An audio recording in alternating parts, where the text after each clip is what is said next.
Good afternoon. My name is Paul Hauser. I'm the Electric Utility Director for the City of Reading, and I'm here to inform you about the potential impacts of Proposition 16 to the City of Reading. I want to apologize up front because I'm going to deviate from my prepared comments. Based on some of the assertions that the proponents made, I just feel obligated to set the record straight because there were some implications that somehow municipal utility providers are incompetent or incapable of reliably serving residents, and I'm going to throw out some statistics that I keep with me all the time to maybe demonstrate otherwise. Reading's a medium-sized city. We have about 90,000 residents.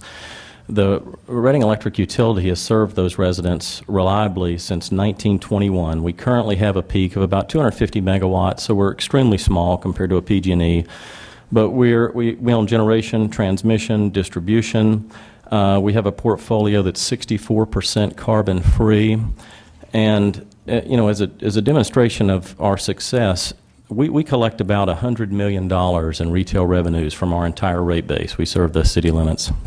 If we were to apply PG&E's rate structure to our customers, they would pay $140 million for the same service.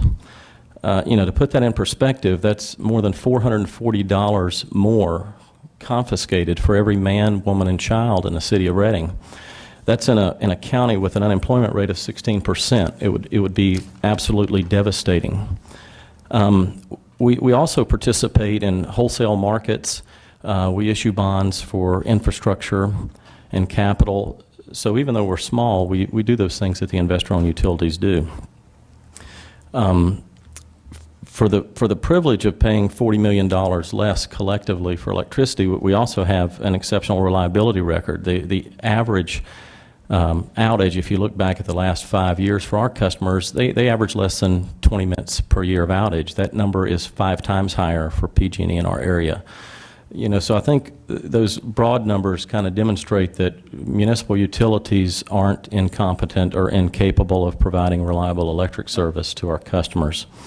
To get into just a few specifics, because we have other speakers here and time is limited, City Council on December 1st of 2009, Reading City Council unanimously approved a resolution opposing Proposition 16, primarily on economic grounds. We recently have constructed or started a Stillwater Business Park in Reading, and as you could tell from the 16% unemployment rate, economic growth is very vital to the city of Reading.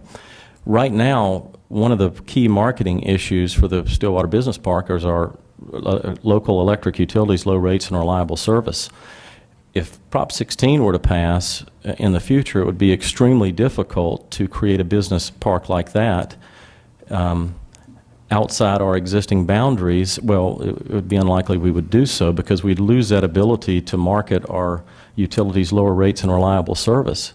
For this reason and many others, the City Council's passed this resolution unanimously opposing Proposition 16. And I'll be glad to answer any questions at the end.